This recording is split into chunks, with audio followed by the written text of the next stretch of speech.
Hello and welcome to a St. Patty's Day edition of TV on TV. I'm State Representative Tommy Vitolo. You're watching Brookline Interactive Group. Today is Thursday, March 17th, and our guest today is Chair Ruth Balser, Division Chair Ruth Balser. She is a state rep from Newton who has represented Newton and a little bit of Brookline on and off for the past 20-odd years. She's great. And we're going to talk about redistricting. We're going to talk about the Safe Communities Act, decriminalizing mental illness, all kinds of important topics. So stay tuned for that. But first, the news.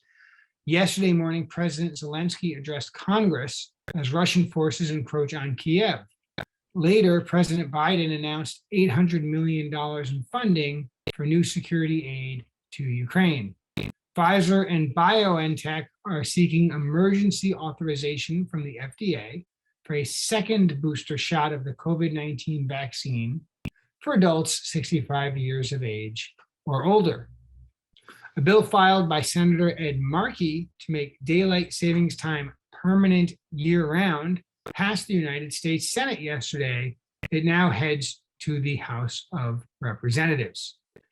The Massachusetts House of Representatives will be voting today on the Crown Act, a bill that bans hair discrimination and bias throughout the state.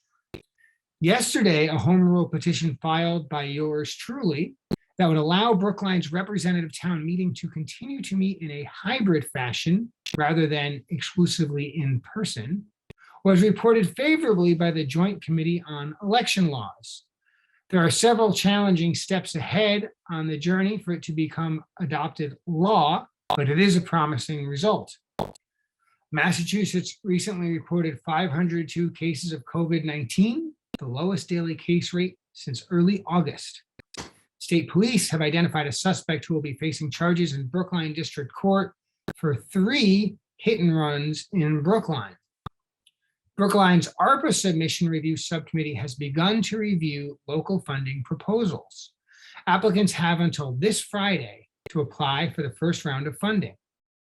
Yesterday, Brookline high school students walked out during the school day in response to incidents of racism and anti-Semitism inside BHS, and how the administration has handled the issues of both swastikas and use of the N-word. Those details continue to develop, and of course, we will keep you informed on those actions and all the news we find to share with you. Please stay tuned after the flip, a pre-recorded interview with State Representative Ruth Balser.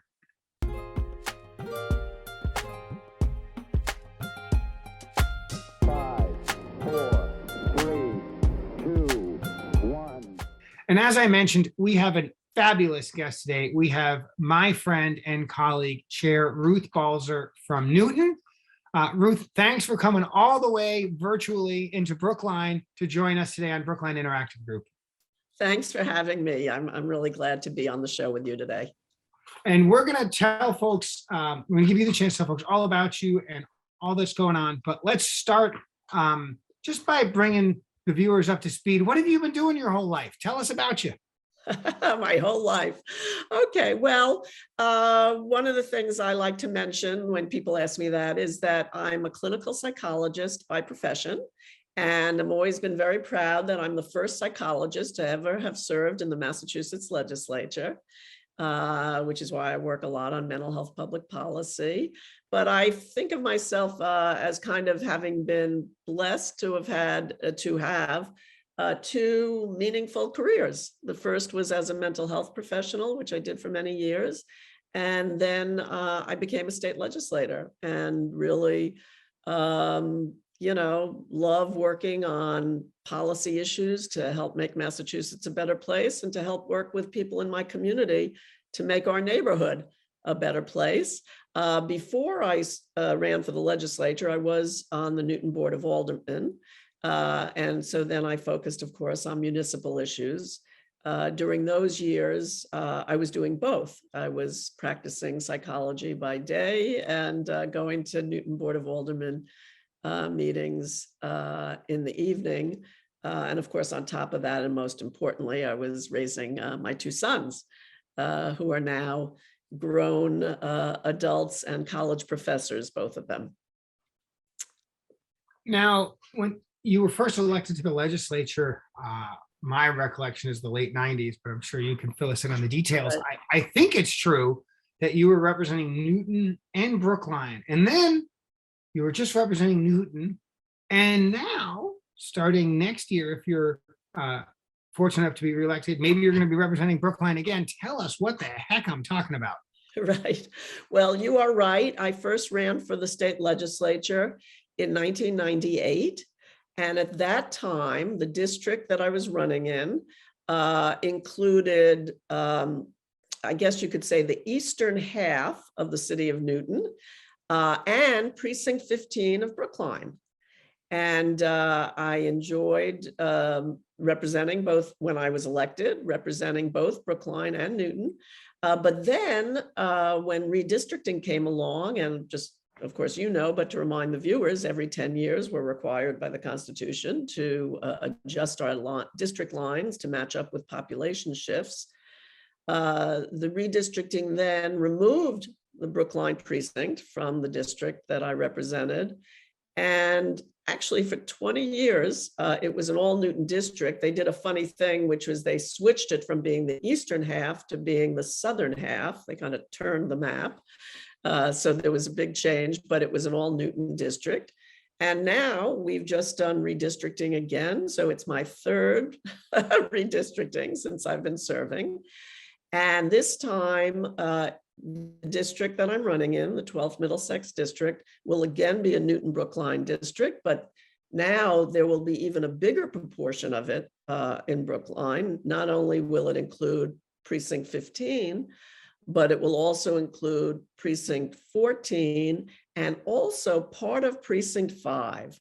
And you might explain better than I can how they divided precinct 5, but I am running for re-election, and one reason I'm delighted you invited me on the show today was I want to reconnect with the people I know in Brookline and get to know a whole bunch of folks in those precincts that I don't yet know.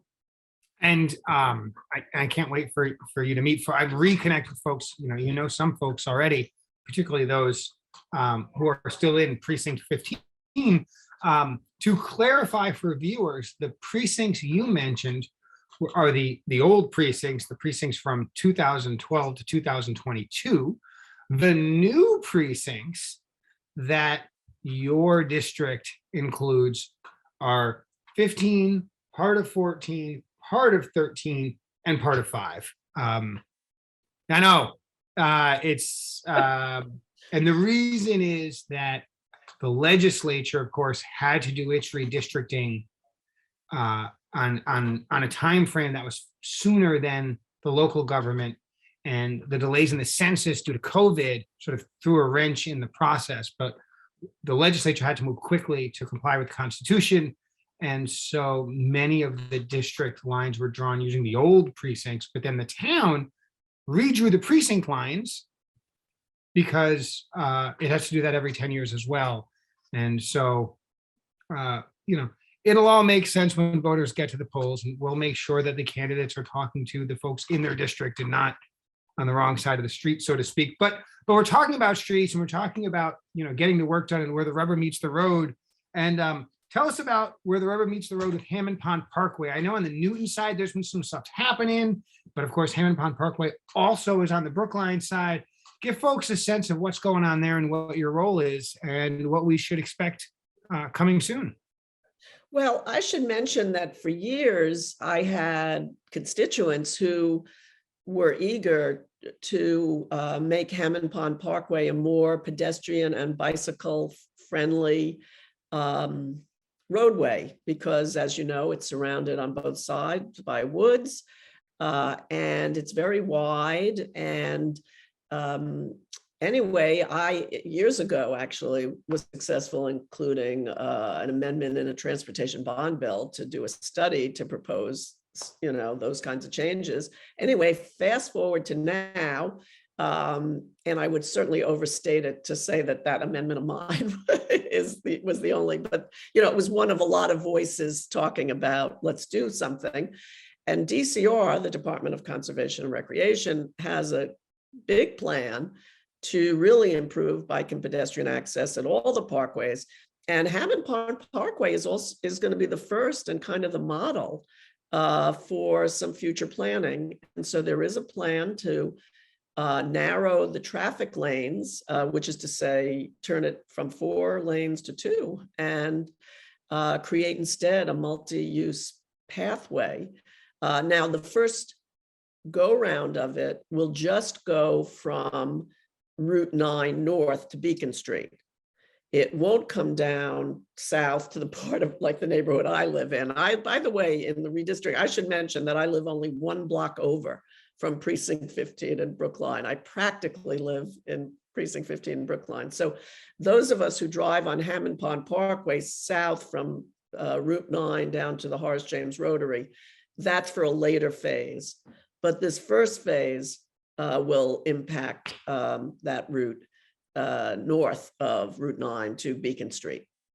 Well, perhaps the redistricting committee was so impressed with your leadership on that part of Hammond Pond Parkway, they thought if we, the committee, give you more of Hammond Pond Parkway, you can bring that expertise to the good people of Brookline and maybe lead the way on future phases. But I don't want to get ahead of ourselves. We'll see how it goes. But I should add to that when I did represent Precinct 15 in Brookline, what happened was I connected, actually through my campaign at the time, some of the Brookline residents of Precinct 15 to some of the Newton residents to that part of Chestnut Hill.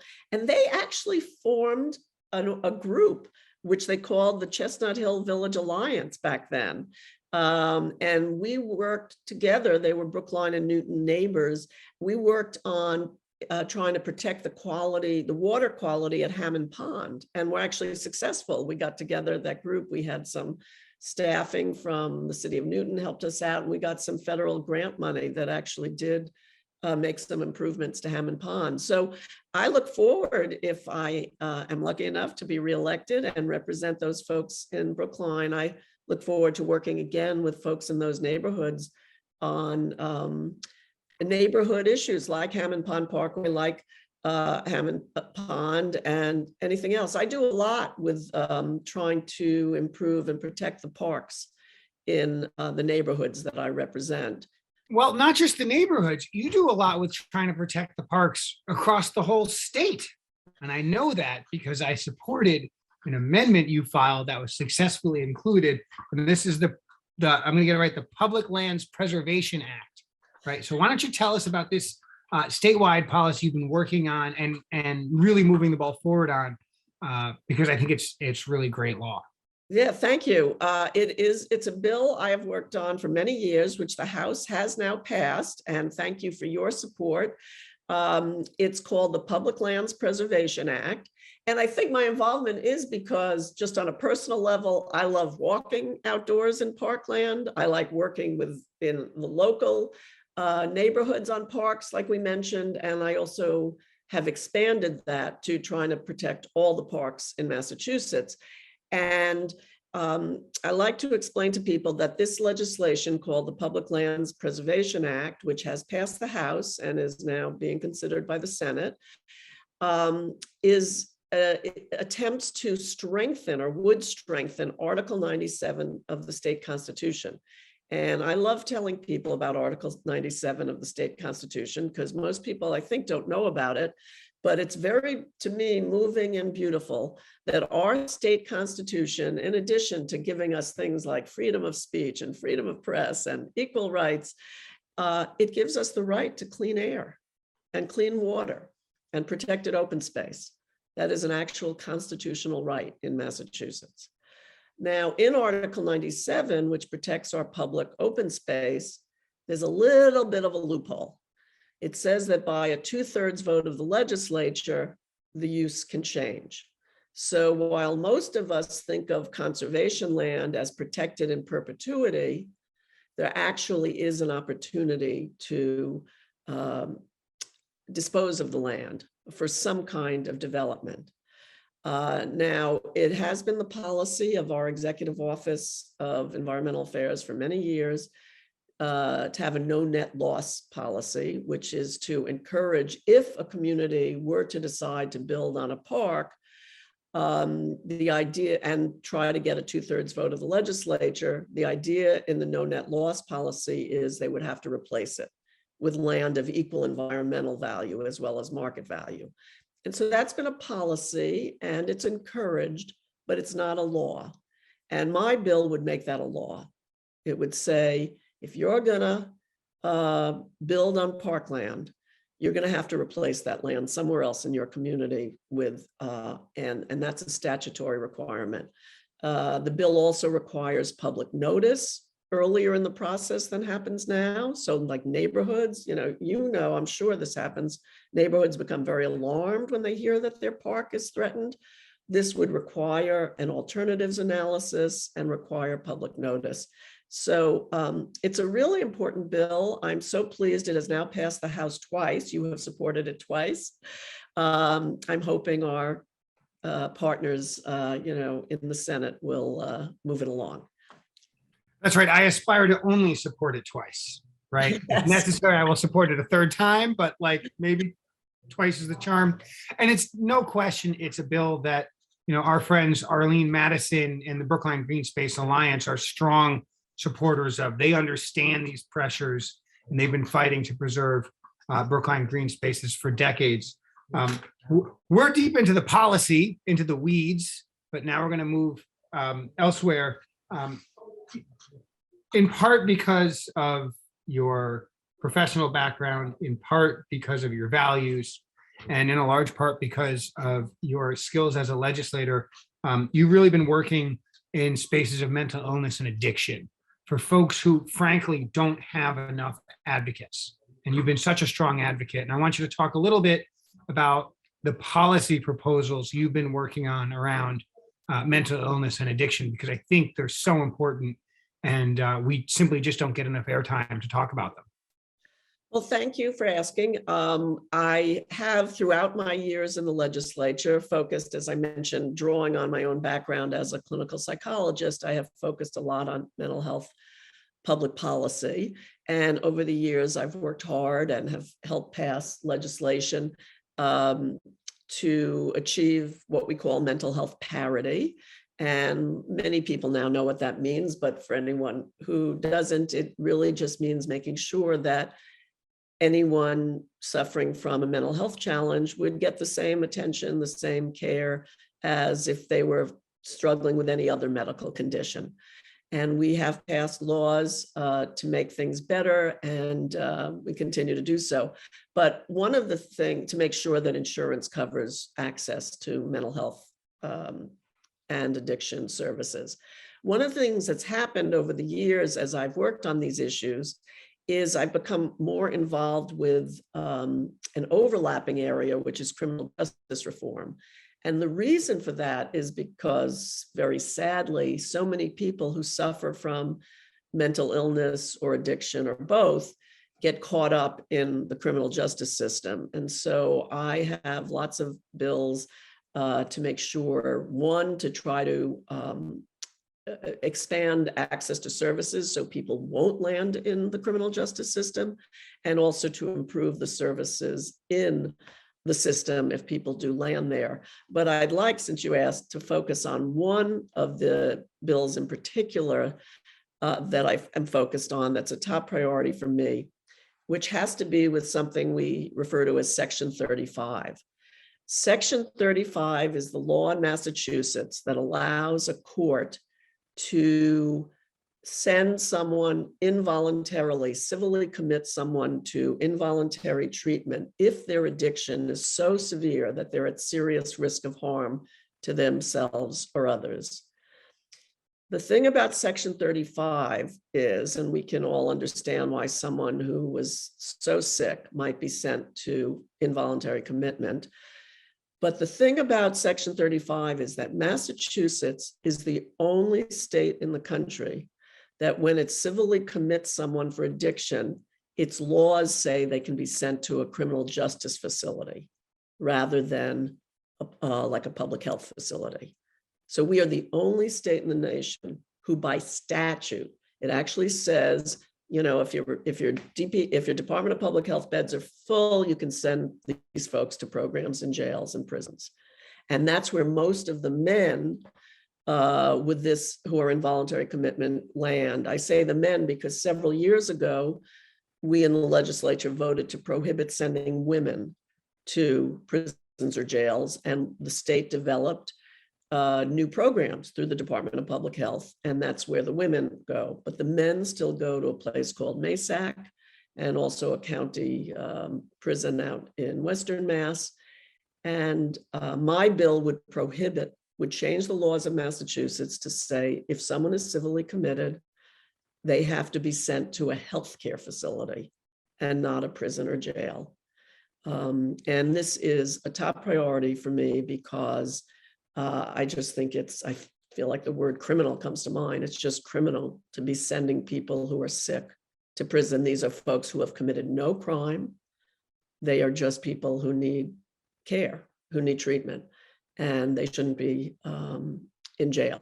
So I am working hard to advocate for that bill to get passed. Thank you for educating us on this. This is a topic, again, that folks, I think, know they care about, but sometimes struggle to get information about or focus on, and I'm glad you're working on it. Two things in recent events bring me to my next question. The first is the House passing the Work and Family Mobility Act, which will allow people in Massachusetts who qualify for a driver's license, they can pass the tests, they can pay the fees, they can stand in line at motor vehicles for as long as is required to get driver's licenses, even if they are not documented. We passed that in the House. We're waiting, hope the Senate's going to do it as well. And the other issue that brings me to my next question is, of course, the crisis in Ukraine and the reality that when there is physical violence and conflict, there are refugees. There are people who find themselves living in a place that is too dangerous to remain, and they flee their homes, they flee their families sometimes, and they look for safety in other places. And of course, these things are coming together in a question about the Safe Communities Act, which I know is so important to you. Could you give our viewers, one, what is the Safe Communities Act and what are we trying to do here? And two, where we are in the process of getting that to law. We're not there yet. It's got work to go, but maybe give folks an update on where we are so far. That'd be great. Thank you. So for asking about that. So the goal of I'm proud to be the lead House sponsor of the Safe Communities Act. The goal of the Safe Communities Act really is to make Massachusetts a safe and welcoming place for immigrants and refugees. Now, how do we achieve that? There are different ways. One of the things you and I have voted for recently is increasing funds for potential Ukrainian refugees, we voted for money for Afghan and Haitian. The Safe Community Act takes a little bit of a different approach. It's about drawing a line between what is a federal responsibility and what is a state and local responsibility. Immigration enforcement, which can include deportation, is a federal responsibility. And it is not a state and local responsibility. What the Safe Communities Act does is very simply say that the state and local authorities, law enforcement authorities, will not be involved in immigration enforcement. Now, we call that the Safe Communities Act because people in the immigrant community are very fearful. They were particularly fearful during the Trump era, but they're still fearful. And we want people to be able to trust their local authorities. We feel that people in the immigrant community shouldn't fear the local police. And so we have had testimony, for instance, take an example. women who are in a situation of domestic violence who've been afraid to call the police for help because the perpetrator threatens that they'll call ICE, get them deported, or maybe not even them, someone they love, someone in their network. We want someone like that to be able to call the local police if they need help, or someone who witnesses a crime. They're afraid to call the police because someone in their network, someone's going to start asking questions about, do they have papers?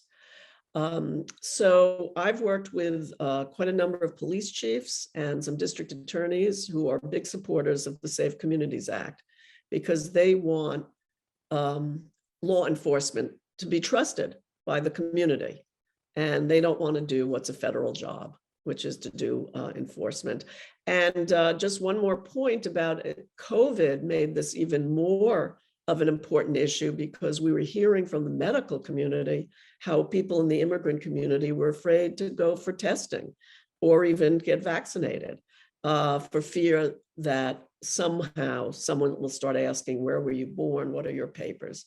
So the Safe Communities Act simply says, as many municipalities have already said, we're not going to do the federal job. That's now, there's nothing in the Safe Communities Act that stops ICE from operating, but it just says local and state authorities aren't involved with that.